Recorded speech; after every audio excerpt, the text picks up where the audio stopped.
Awesome to welcome Loyola Marymount head coach Dan Johnson to the basketball podcast. The 2020-21 season saw incredible growth across the board for LMU men's basketball. The Lions finished in the top three of the West Coast Conference standings for the first time since 2005-06. In his first season as head coach, Coach Johnson posted a winning record in the WCC for the first time since 2011-12. LMU also posted a top 100 ranking in the NCAA's net rankings.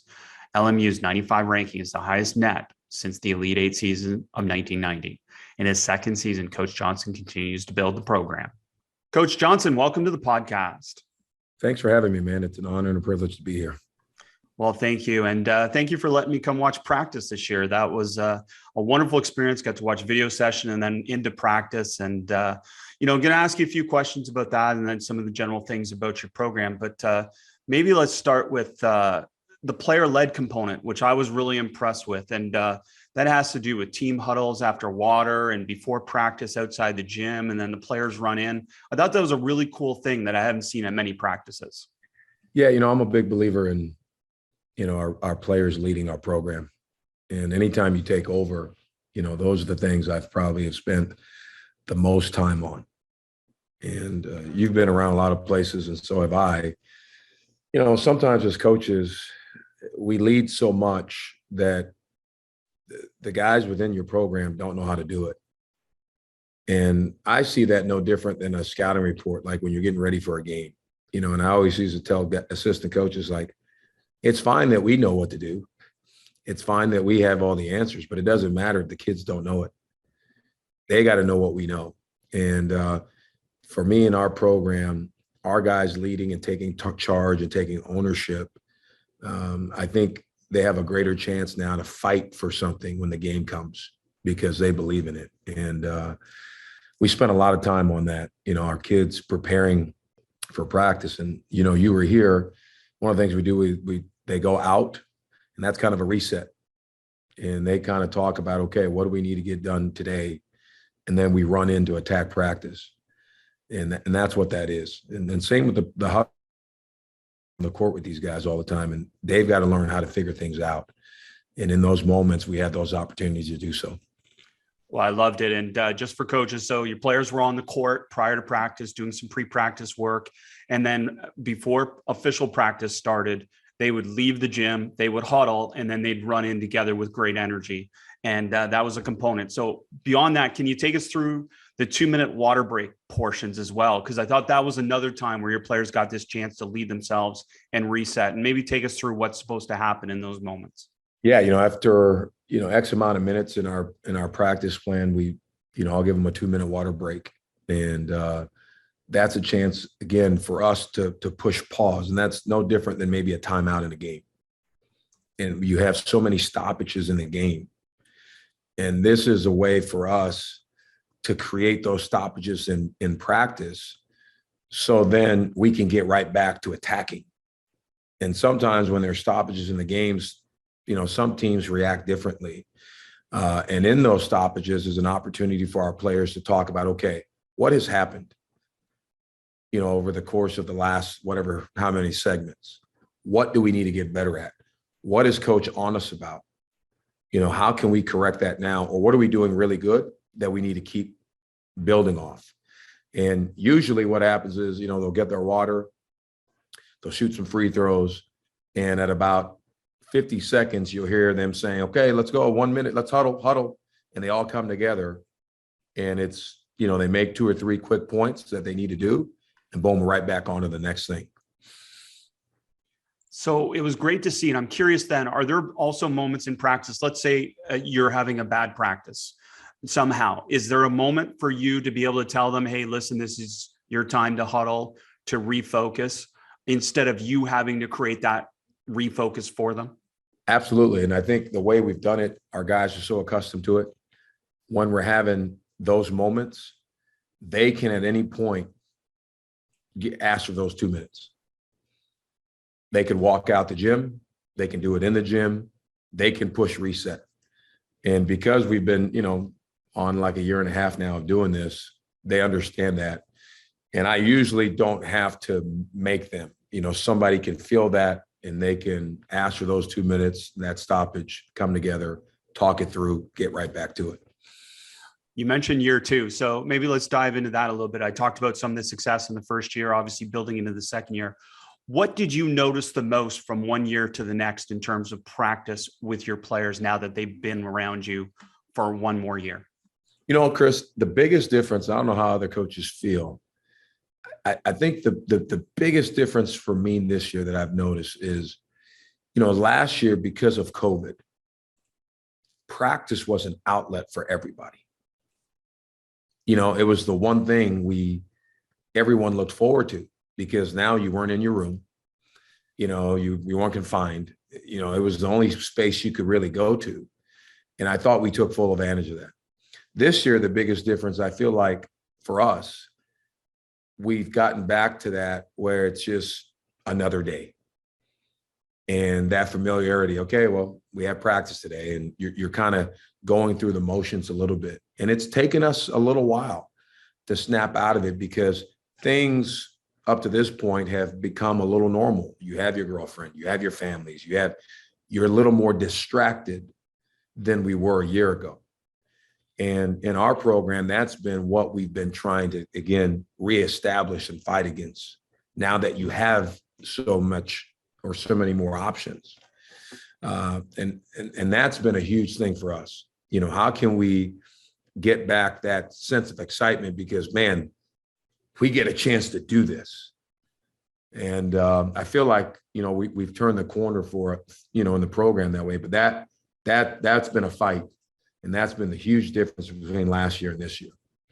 That's fascinating. I'm sure that's common for a lot of programs and a lot of teams this year as well. And as well, adjusting to playing in front of people again, right? Yeah. I didn't calculate that. I really didn't. And for example, we're 3-3 at home. We're 3-1 on the road. We're 1-1 on a neutral. We've played well on the road. On the road, we really have. And at home, we've lost 3 one-possession games. And a big part of that, again, last year there was no one, and it was just us. And we've had to readjust to that. And that's been really interesting. And again, I'm sure it's something that all programs are going through. And, it's just fascinating times to have to deal with all this. And Coach, I want to go to something that I thought was one of my biggest takeaways. And it was an early season practice. It was a good practice, but one of the challenges I know early in the year and for your team was to get them to slow down on offense. And your quote that I wrote down was, "Hey guys, what is offense? Offense is jazz and R&B. Defense is hip hop." And I loved it. Can you connect that for us? Yeah, it's actually something when I was at Marquette. One day, Steve Wojciechowski came in, and I heard him say that. And obviously I have great respect for him, and I thought it was actually pretty cool, and I stole that from him. And all that means is, if you listen to R&B music, it's typically slower. There's a slower rhythm and pace to it. And, hip hop and rap, there's more excitement, there's more up tempo. And, the thing we try to hit home with our guys is offensively, we want to slow down. It's better to be late than it is to be early, whether you're coming off a screen, whether you're setting a screen, what have you. And defensively, we want to attack. We want to play on the edge of almost being out of control. And sometimes it's flipped the other way, especially with young guys. They want things to happen so fast offensively, and they're playing at such a greater pace that you get out of control. You don't make the right reads. You don't take time to set up your cuts. You don't take time to set up your screen. You don't take time to come off a ball screen. The proper angles. All that takes time. It takes patience, and it takes you slowing down to see it. And kids are really into music, and I think sometimes when you use that analogy, it's a way for them to go, "Oh yeah, I get it," and it's something we hit on a lot. Yeah, that was great. And, we talked about the game slows down when there's screening, and that's ball screen or screens away. And you had both situations in practice, and you could see the idea connect with players, and almost to the point, I'm sure you've noticed that they almost slow down too much at first, because it's this exaggeration that helps them learn. Yeah. And again, I would rather it be that way than the other. And offense, I think, as you know, I think that always takes time. Even what you saw us doing, we're still working on that. Especially when you're playing a 5-out flow game where it's more reads and guys are just playing, and that's a little harder than structure. And what I found is, our guys are actually much better when we run a play, right? A to B to C to D to E to F. That's easy for them. But they want to play more freestyling and, open and freedom. But within freedom, you still have to have certain rules, principles, and fundamentals that you have to follow. And that's what becomes harder. But I think when you learn how to play that way, it actually makes your set offense better. I'm a big believer, if you teach kids how to play, which is to make reads, read and react, whatever you put in offensively from a structure standpoint becomes better. Yeah, it's this concept of structure to unstructured. And I saw that at the practice. And the one thing I think you said is, guys, you got to diversify what you do. Basically, don't do the same thing 2 times in a row so that they get used to doing different things, because sometimes they fall in love with one thing when you talk about flow or freedom, right? Yeah, I mean, something, again, the guy could go pin down and kid curls and he's open, right? So it's not, all I'm going to do is curl, curl, curl, curl. Well, no, now you got to counter that, right? You got to keep the defense off balance. And the biggest thing is, I think sometimes, players, they predetermine what they're going to do. And when you're playing a free 5-out, space you out offense, you got to let the defense dictate what you do. Again, that goes back to making reads. How do you do that? You got to slow down and you got to see what's happening. So I'm going to come back a little bit to how you play and some of the structure and both practice and play calls and different things like that. But I want to go first to the weekly culture meetings, and maybe you could explain a little bit of the structure of these. I've seen it on social media and I watched a video session, so I didn't see an actual culture meeting, but I saw your team in a meeting. So I want you to just expand on what those are and why you do them. Yeah, again, after 20 years of coaching, I've been at 7, 8 different programs. I've worked with a lot of different guys. And Chris, what I've seen, and I don't know about you, I think sometimes, first of all, culture is a set of behaviors. It's how we want to conduct ourselves. And it's a word that so many people use, but oftentimes what I've found is we don't really identify and show the kids how we want to live that culture. It's oftentimes just things that are written on a wall. Culture is not what's on your wall. It's who you are. It's what you do. It's the people within the organization. And what happens, sometimes you go through a season and let's say you hit a lull, 3-game losing streak, 2-game losing streak. All of a sudden now we're going to have a meeting, and sometimes that meeting may be we're going to go bowling, or it's a come to Jesus meeting, or we got to figure it out. But what I've learned, the kids are really smart. And what they go, well, the only reason we're doing this is because we're on a skid, right? So now we're going to try to figure this out. So what I did when I got here, I said, you know what? I want this to be a part of who we are. And every week we're going to meet.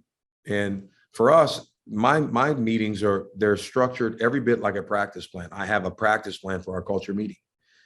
And one of the first things we do in that is we give academic feedback. And really what that is a positive feedback. Hey, Eli's got an A in business. He's got a C on his last chemistry test, which was really hard.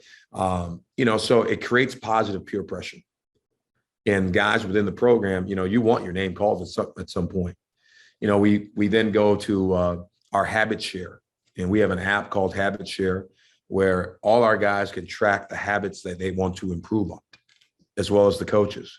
So we'll spend 5 minutes talking about how we're doing it with our habit share. I make them call Success Hotline, which is a hotline that you call. There's someone on there, a doctor, who gives you a motivational message for the day. And we may say, hey, what'd you guys get out of Success Hotline this week? And everybody kind of talks about, hey, I got this, I got that, I got this. And oftentimes it relates to what we're going through. Then we'll then go to the thought of the day. And the thought of the day could be what's happening, like what happened with the Raiders. They had the Gruden deal. They had their player that got in that car accident and killed someone. And usually we'll talk about how that affects us. How can we stay away from that? Could be also things that are positive. We'll then talk about what's happening around the world. Sometimes we talk about Afghanistan. It could be a social issue, because for me, I don't want our kids to ever get asked a question by a peer here on campus, by faculty members, and you don't have a response. I think that's powerful. And it's got to be more than basketball. And I think it's equally powerful when people know, man, this guy's deep. He's got knowledge. And then the last piece of it, we spent 30 to 40 minutes on the culture lesson. And in that piece, it could be the fear of failure, or, how you structure your day. Again, it's a lesson that we can apply now, but hopefully it's a lesson that our kids can take with them for life. And those things are always done a week in advance. But what happens is it's every week, and it becomes what we do. So now when we're in the season and we do have a skid or things aren't, and we call that, it's not like, whoa, this is what we do. We could be in a 5-game winning streak. Guess what? We're going to have that. And what I've also learned, sometimes in winning, there's underlining things that are building up. Somebody's frustrated. They're just not saying it because the team is winning. But the minute you lose, boom, it all comes out. And I don't want that. So those meetings are also a time to, okay, guys, let's put it out here. What's bothering us? What are the issues? What's happening underneath the surface that we need to bring up so we don't have to hit a bump in the road? So winning, losing doesn't matter. Every week, it's what we do. So about 1 hour, one time a week is generally the schedule? 1 hour every Wednesday. I love it. So some cool ideas in there, especially the positive reinforcement idea. I think too often players are told what they don't do well, and to have that positive reinforcement and have that drive a program is so powerful. Yeah, no, I think, again, you got to have a healthy balance. And, as coaches, I know for me, I'm constantly driving these guys, and it's hard, but you got to lift them up too. And it can't just always be basketball. And I think because of that, our GPA has been extremely high here. The kids have really bought into that. And that's a life thing. And that's more powerful than even the game itself. But positive reinforcement, I say this all the time, you have to put enough deposits in the piggy bank, especially emotionally, because you take so much withdrawals. And if you just withdraw, guess what, man? You're going to be in the negative with these guys. And it's a tough line. So that's a chance for us to put a deposit in the piggy bank. Great analogy. And I saw it in practice in the film session. So I'm imagining the culture meetings are similar, that it's not just a lecture, it's you asking questions, because you did that so powerfully, I thought, in film and in practice, that players got a chance to be able to speak and find the answer themselves and not just give it to them all the time. Yeah, I'm a big believer in that. And our guys know, even in those meetings, Chris, like, they can challenge me. That's a time for them to say, well, coach, you did this, boom, I didn't like, and we can have that. You have to have that, especially in this generation. But as you're watching film, same thing. I think sometimes I'm going to go back to what I said. As coaches, we feel like we're doing such a good job of explaining, and we're doing all the talking. Well, maybe the kid's not getting that. And the more questions you can ask, the more collaborative we can be, player to coach, coach to player, the better we can all grow and learn. And sometimes I may think something's easy, and maybe they don't see it that way. And I'll ask our guys, how do you feel about this? What's your thought on this set? Like, what does that feel like for you? And coach, that angle, or it's kind of, then we make adjustments. I think I don't have to be the smartest guy in the room. It doesn't need to be my way. It needs to be a collaborative effort.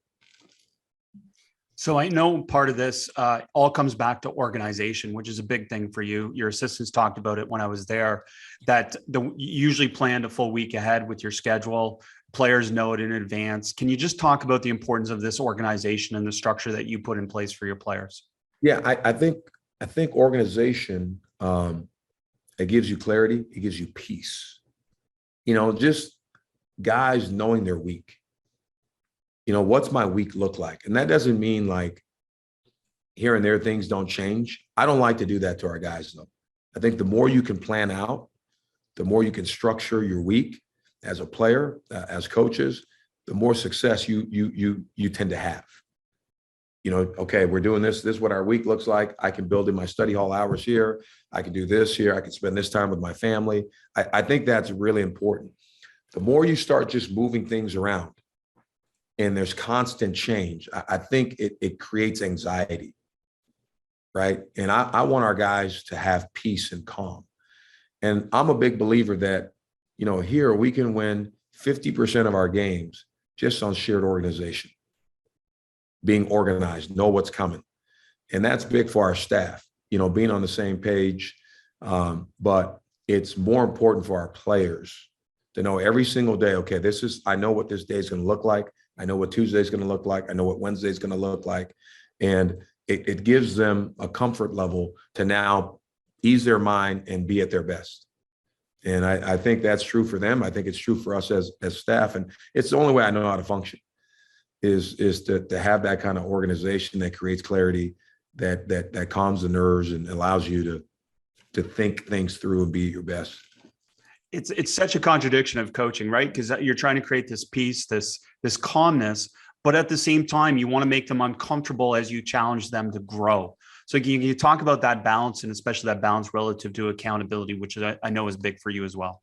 Yeah, for me, the where we make them uncomfortable is on the floor, right? And they're not going to know the practice plan, and at any moment I can change something because that's what the game does, right? And I want our practices to be much harder than the games. I don't know if we can always simulate that, but that's the goal. And I want to stretch these guys where when they get into a game and they get into a game situation, it's nothing that they haven't seen. I am unbelievably passionate about coaching them hard and pushing them to a place they can't take themselves. And that's as a player and that's as a student. Even in the classroom, I expect our program to always have over a 3.0. At a place that's really, really hard. And I'm more upset with our guys when it comes to academics than even on the floor. And I get really mad with them on the floor. But that's where that level of, if a kid was a 2.5 student before I got here, no, you can get a 3.0 and I'm going to push you. And even if that means you're going to miss practices or games, we're going to fight for this on the floor. You know what? You're averaging 15-7. That's great. You can get to 18-10. Right. So in those areas, that's where we push, even as a human being, who you are, how you speak, how you look, how you talk. You're trying to get people out of their comfort zone. And, I think for us, that's how we try to create that edge and uncomfortableness where they can grow. And I'm sure you've been exposed to this as both an assistant and now as a head coach, but this passion that you have, it's obvious and it showed in practice. Coaching them hard, again, showed up in practice. But I want to clarify, it was a tone change rather than, say, yelling and losing your mind. That wasn't a part of it. I'm not saying you don't at some times, but in that practice, you could tell that your players were directed by the tone of your voice, just changing a little bit to show a little bit higher intensity. And again, that's the art of this, isn't it? To be able to help them understand the truth behind what you're saying. Yeah. And I think, even behind that, Chris, I think we live in a day and age, and it's hard for our guys. And I talk to them about this all the time. Like, for me, I think you have to build strong relationships with each kid. And you have to build strong relationships with your team. That goes back to that emotional piggy bank. You have to love them hard so you can coach them harder. I'm a big believer in that. And sometimes if you don't have the relationship and now you get to practice and the tone changes, or now you're pushing them and you're on them, if they don't feel that, it's hard for them to go to the place that you want them to go. I'm a big believer in that. Even when you have the relationship, sometimes it's hard for them to respond to that. But you can't do it all the time. You have to have a tone change. and there's days where I come in and I'm on boom, boom, boom. And there's days I say, you know what, guys, you guys do that. I'm going to be the good cop today. You have to have that. And there has to be a balance, because too much of anything is not good. If all you eat are apples are good for you. That's probably not good. You have to be able to mix things up. And I try to, and believe me, it's hard. But the one thing I try to do is my tone changes. The language sometimes can not be where it's supposed to be, but it's never personal. Like, I'm a big believer in that. It's never gonna be me attacking you as a person or calling you out of your name. The tone changes. You can be better. We're better than that. I think even in that, there's a way to say it where it's kind of positive and you're getting their attention. I couldn't agree more, Coach. And you talked about forming relationships, and obviously the culture meetings being a part of that. I'm wondering what you're doing individually with players to form these relationships as well. What are some of the things that you're doing? Well, like, for example, in the summer, once we got done, our staff, we traveled the country. I took everybody, our ops guy, assistants, everybody in the program. We went and we met with every kid's parents. Whether it was lunch somewhere, dinner, or breakfast across the country, we did that. Right. And for me, that's important. It's not only the kid, it's their families, and building that connection and being organized and saying, okay, hey, here's Jalen's DOC for the year. And the DOC is something every time, like, we're getting ready to play Gonzaga, defense, offense, culture. Here are 3 things in each category we must do well to win this game. I do that for each guy too. So we go and we meet with their families. Here's the DOC for Jalen. And if Jalen's not playing this year or not playing as much, here's why, right? So even right there, we're on the same page. The parents get to give me their input. I give them mine. We walk out of there and we're on the same page. So that, right? These guys know if a guy calls me at any point, which they'll do, hey, Coach, we're coming over. They can come over to my house. They can fall asleep on the couch. They can get themselves something to eat. They can play video games with my kids. Never have to ask if that's okay. I want them to feel every bit like they would feel if they were home. And in those moments, we're not talking about basketball. That's how we build, like this week, we have an off week. We play Gonzaga Saturday. I'll sit and meet with each and every one of our guys, scheduled meetings for 15 to 20 minutes. Hey, where are you at? Life, academics, we're at the breaking point. How can I help you? Okay, here are the things I need you to do better. Constant communication. Sometimes it's just taking a guy to lunch. I've had like lunch, don't they?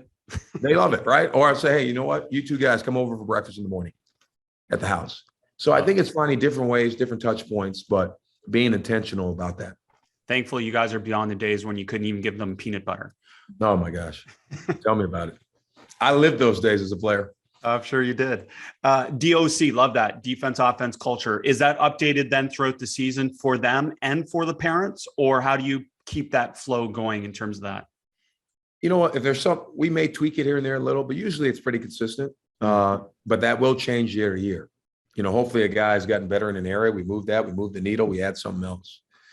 For our team, though, it constantly is changing. So we actually had a big DOC on defense, offense, culture. Here are the things we must improve on going into the season. Now that we've gotten to the season, we've had some improvements in some areas we've gone backwards. We've changed that. And it's something I put in front of them every meeting, right? We're doing here, good here. We've regressed here. It's constantly in their face so they understand what it is that we're doing good, what it is we're not doing well. That message is constant.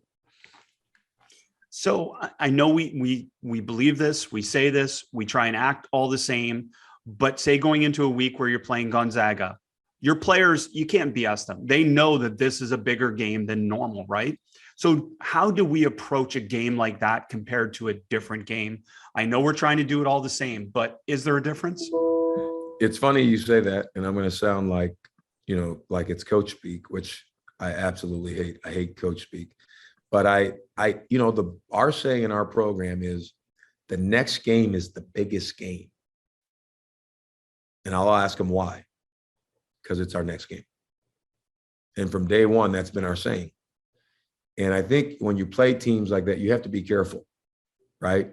To beat a Gonzaga, yes, guys are going to have to play well. You can't beat yourself. but you also don't have to be superhuman. And if you're not careful, you start to do things that you don't do. And that's why you lose anyways. So it's a fine balance. You're going to have to bring your best. And really, that's all I'm asking is for your best. Your preparation has to be elite. Your concentration has to be elite. Your focus has to be elite. And then your execution has to be elite on both ends. But the way we go into the game in terms of preparation, how many days before we prepare, how we do it, that does not change. That does not change. And I think part of it is honesty. And I'm very honest with our guys. And, Gonzaga 1 through whatever is maybe as talented as anybody in the country, more talented. And I told them yesterday, 1 through whatever, are they more talented than us? Yeah. And that's hard sometimes for kids to even admit. But the most talented team doesn't win. It's the team that plays the best that day. And that has to be the focus. Can you play better that day? And that's in any game. Even games we go in where maybe we're superior. If you don't play better than that team, they're going to beat you. And I think we've already experienced some of that. Such a powerful thing. And I'm glad you said that because, again, you don't have to beat them 10 times. You only have to beat them 1 time on that day. And that's a much more manageable thought going into those games. And then the other point I love is that actually you're guarding more against not them being intense and being fired up, but about them trying to do too much. And that's such a thing to say, we got to do what we do and be who we are. And that's so important in that process, isn't it? Yeah, it's very important. And again, when you're playing a high level team, you can't beat yourself. And you're going to have to beat them because they're not going to beat themselves. And that is the focus and that's the concentration. And I think if your eyes and your heart and your mind and spirit are on those things, that lends itself to a better, outcome. You're in year 2, so I'm not sure if this is an answer yet for you, but I'm curious because as you lay out your offensive and defensive philosophy, it's dictated by your personnel, it's dictated by your philosophy, your beliefs, but also eventually, or is it already dictated a little bit by now you're near the top of the league? What do we have to do to beat the best teams in our league? And do you have that type of focus already, or does that start to come in at some point for you as a coach? Well, my personality is one that it comes in right away. And I'm the most impatient human being you ever see. And I'm fortunate to work with some really good people, and especially our athletic director who tells me all the time, Stan, this is where we've been. This is what we're trying to do. You can't do it overnight. And when he tells me those things, it calms me because I want us to be great. I want us to be great right now. It doesn't happen that way. But what I want to do, I want to build a program that is able to be sustainable. And I think the way the game's being played, Chris, it's versatility, and it's positionless, and it's skill, and it's playing offense again where you're making reads, off pick rolls, and you're giving guys freedom. That being said, though, it does take a certain skill set. And the identity of our program, I want us to defend, I want us to rebound, and I want us to run. I think our defense is coming. Especially over the last couple of weeks, we've really grown. And I think we're starting to understand that. Last year we were one of the elite rebounding teams in the country. We've regressed a little bit that way. And we've got to find that. We have not ran like I want to. And I think a lot of that is personnel driven. And I hope that as we build this, we can get that kind of talent, because I think if we can defend, we can rebound, we can run. Now you have a chance to get to the top of the league and have a chance to play in those games and beat those people. But it's my belief that's what it takes to have a good program. I think kids want to play in programs like that. It helps your recruiting. Your recruiting, if you get the right talent, it helps you elevate. It helps you have a chance to win at the highest level in your league. Well, I'm going to go to defense first, because another thing I saw at your practice was this defensive build-up philosophy, and I loved it. And again, most of your practice was offense versus defense, But one of the key parts of that is when you're doing a lot of defensive drills, it was offense versus defense and this build up from 1-on-1 to 5-on-5. So can you talk about that a little bit and that philosophy? Yeah, I've been around some pretty good defensive coaches. Jim Boylan, who I was with at Utah, was the coach of the Bulls. Jim is unbelievable defensive mind. And, the one thing I really stole from him was how you build your defense. And for me, it's always starts with 1-on-1, and it's the closeout. If you can't guard the ball, I don't care what you do. As they're saying, there's no defense, there's no help for a blow by. If you're getting blown by, it puts your whole defense in a tough spot. So that's our first thing. How can we defend the basketball? Being great at that. That's 1-on-1. What are you teaching on the closeout, coach? So number one is we talk about HEH, high early hand. And when we close out, we want to close out with a high early hand, meaning I don't want to hope you miss. I want to make sure you don't shoot. So when the ball is up, we have a high early hand. When he drops the ball, we pop our feet back. We don't change angles of our feet. We pop our feet back to take away the drive. So high early hand, take away the three, pop back when the ball's down, take away the drive. Now you can absorb it. And when he dribbles, you want to big step, meaning I want to move the correct foot in the direction of the ball. Sometimes you see a guy dribble and the defender will move the wrong foot and then take another step. You're already two steps behind the offensive player. So that's what we do 1-on-1, really drilling that down. High early hand, take away the three, pop back, absorb the jab, big step, cut them off. 2 dribbles. In college, if you can guard that ball for 2 dribbles and push them to the sideline, you usually already have built-in help. And then we go to 2-on-2, where it's more okay. Now, when the ball leaves the outer shell of that offensive player's fingertips, you've got to already be jumped into your gap to provide help. So we're building that way. And then we go to 3-on-3, where we're doing the same thing. We call it 6-eye help when it's 3-on-3. That guy who has the ball has to see 6 eyes. And we want to eat space. Eating space means we want to use our length to be in our gaps, hands out, inside foot up, and we shrink the floor on you. And then it's 4-on-4, and then it's 5-on-5. But I think it allows kids to see the puzzle being put together, right? So I like to build up, take it apart, go backwards. We build up, we take it apart, we put it back together. And that's kind of our build up, whether we're doing pick and roll defense, transition defense, half court defense, everything in our programs are build up.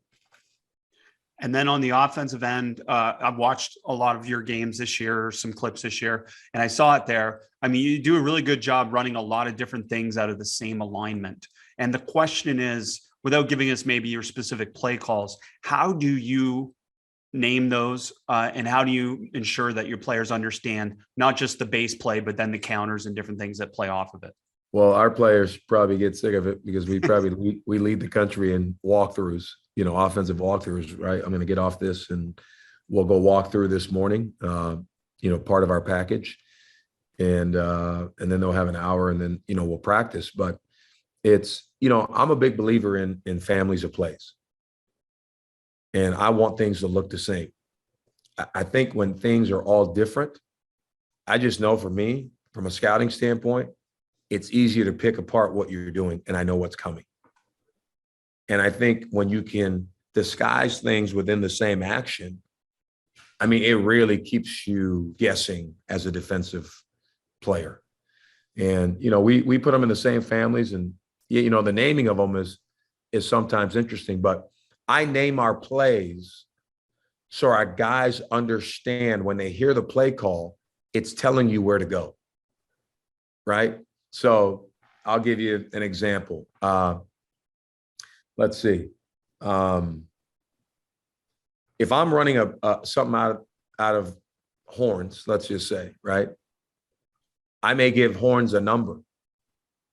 So horns, let's say horns 1 or horns 3. We know where the ball is going.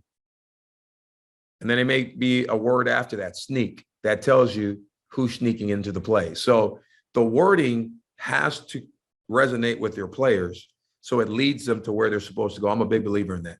Not just random names. It's telling you where you're going. Like I may call that. The opponent doesn't know.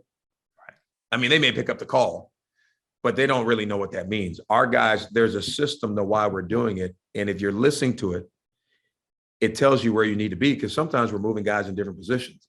And just the wording of it allows, oh, yeah, horns 4, I'm here, I'm sneaking in, those kind of things.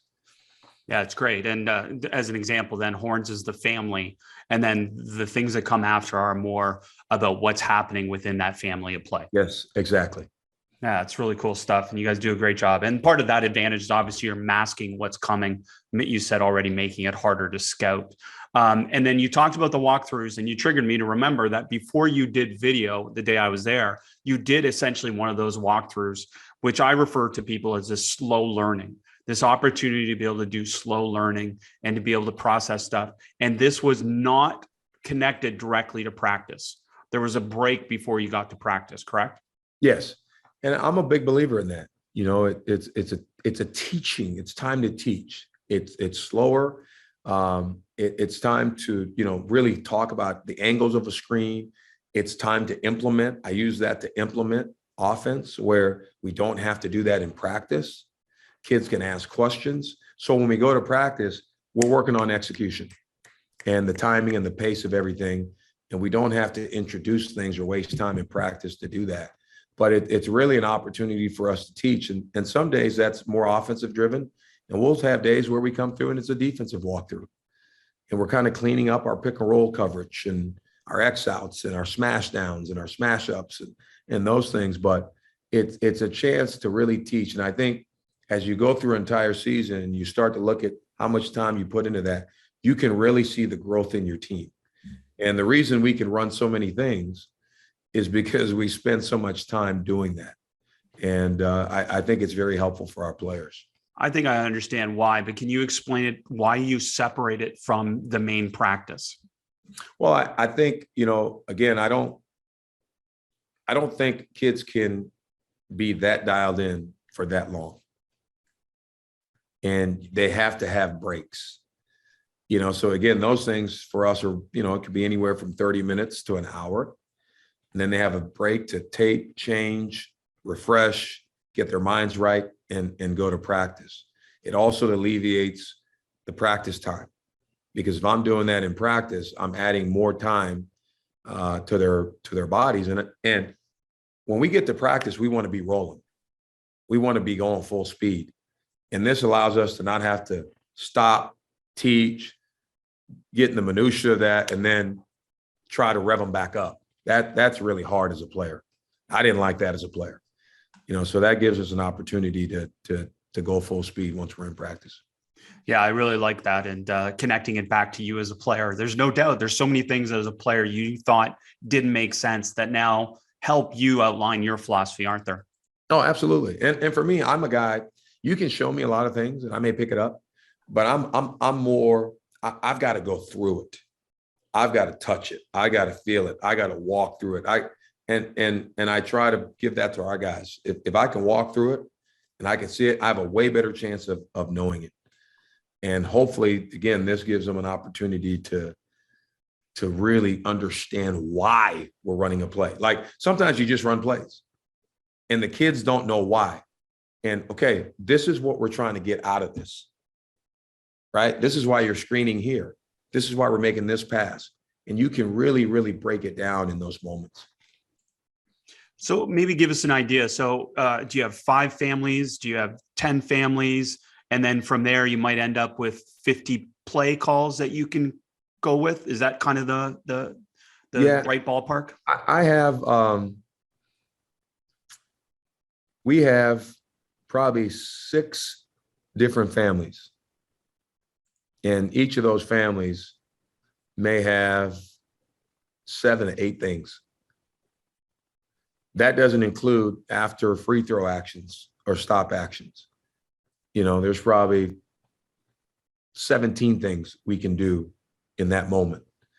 And that doesn't include, obviously, your zone stuff, in the clock stuff, blobs and whatever. But we probably have 6 families with with a lot of different options. And then we may have a couple just kind of one-offs.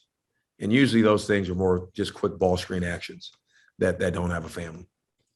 So take us through, maybe you reference playing Gonzaga. When you get ready to play a team on your schedule, are you more focused on your personnel and what advantage they might have, or attacking a certain advantage for you against an opponent? What is the philosophy? I'm a big believer in trying to exploit advantages.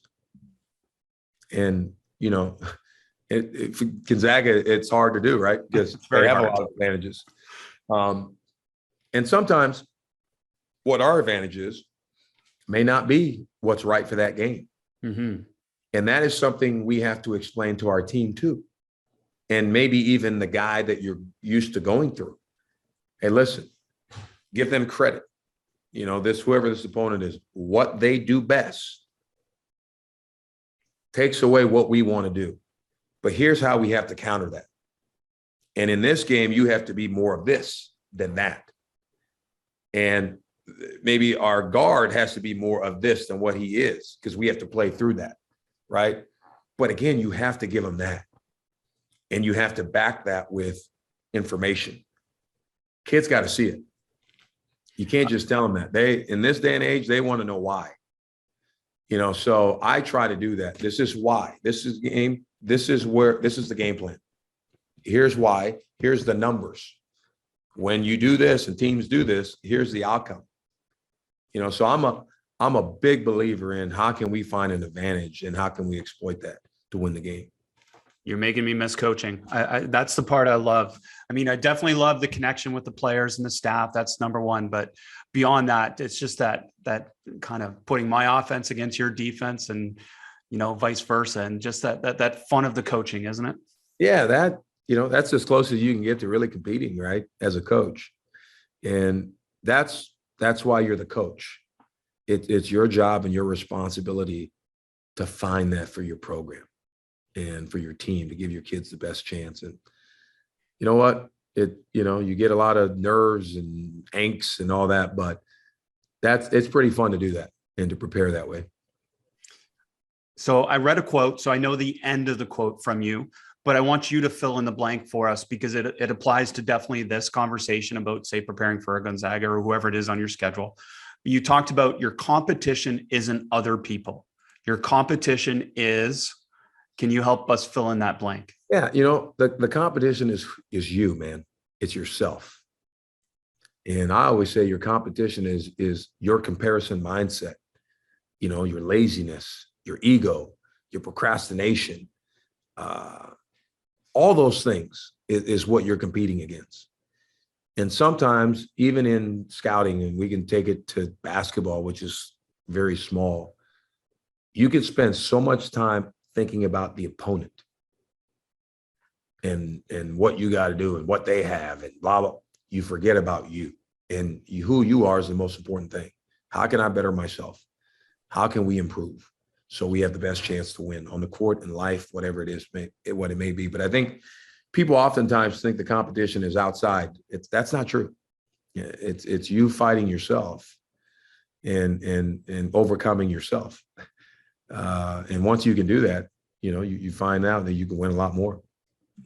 Isn't that the truth? And I also heard that you ask these questions when interviewing, say, a potential staff member. So I want to turn it to you and hear your answers, because I thought, number one, coaches would really benefit from hearing these questions, because I think they're tremendous questions that dive deeper than just, as we said, the superficial coach talk, which you already referenced. So, Coach, let's go with the first one. What do you want to be remembered for?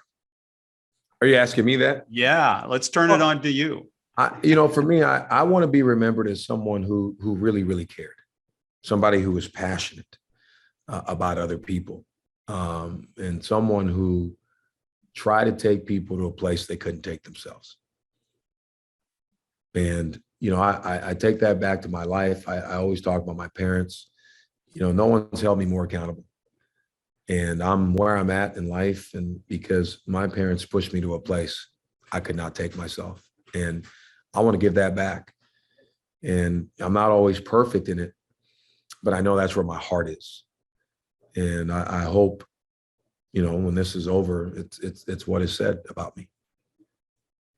I think you're on your way to having that said about you for sure, Coach. Thank The you. second question, what are your expectations for yourself? Well, my expectations, for me is to build something in terms of basketball that a lot of people can be proud of. And I want to create a program here that can win at the highest level, not just in our league, but anywhere nationally. And I say that with all humility because, like when I sat with the AD here, I asked him that. I said, hey, what are your expectations and how do I supersede them? Because my expectations are always going to be higher than yours. And, as a coach, that's my expectation. And I want to create these kids or help build them into great players and great people. I really, really do. And I hope this is a place that at some point people are hiring our guys. Our guys are being drafted. They're playing in high level leagues and our coaches are getting head coaching jobs. Those are the things that I think about. Like, to me, that's pretty cool. That means you're achieving at a high level when people want a piece of what you've built. And we have a long way to go, but that's what I dream about. Love it. And this isn't one of those questions, but I want to get to the third one in a second. But you referenced your athletic director. You've been around a lot of them. I've been around strong ones and I've been around ones that haven't supported as much. And I'm curious, from a coach's perspective, maybe, what is one or two of the most important things an athletic director could do in terms of practical communication in support of you? Be present. I don't expect an athletic director, because they got a big job and they're busy, to be around every day at every function. But the climate that we're in now, especially with social media and kids and parents, you have to have a good pulse for the program.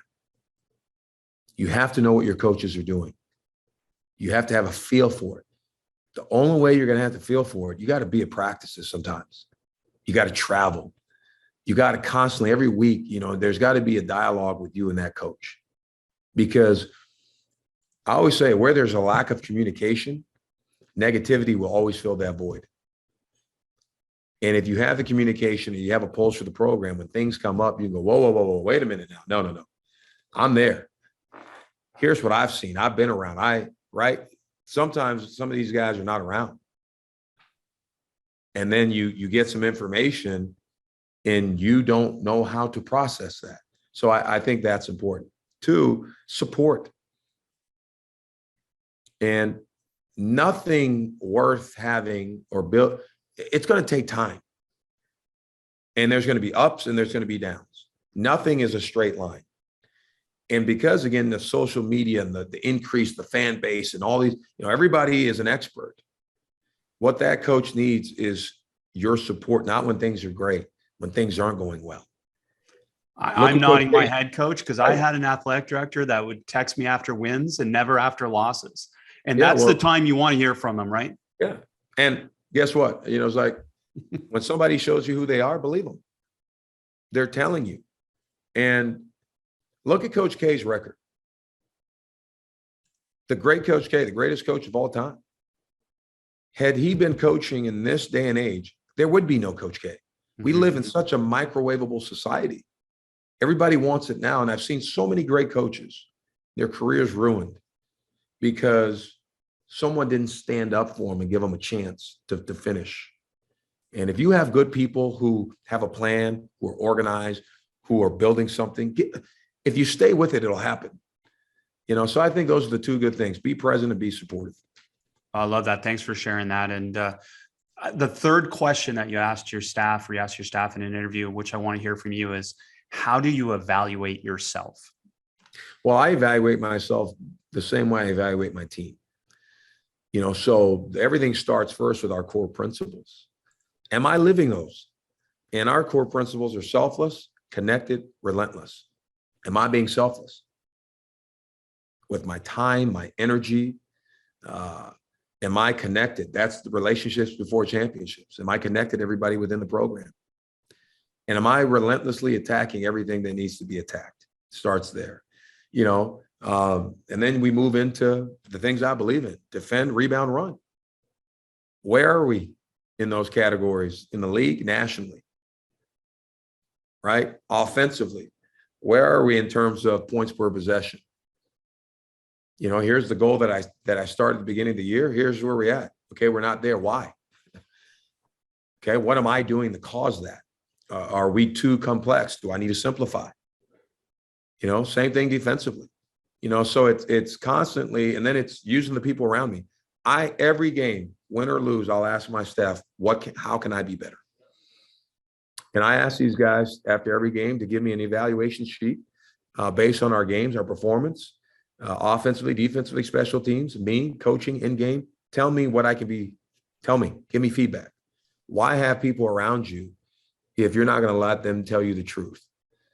And I lean on them to tell me the truth.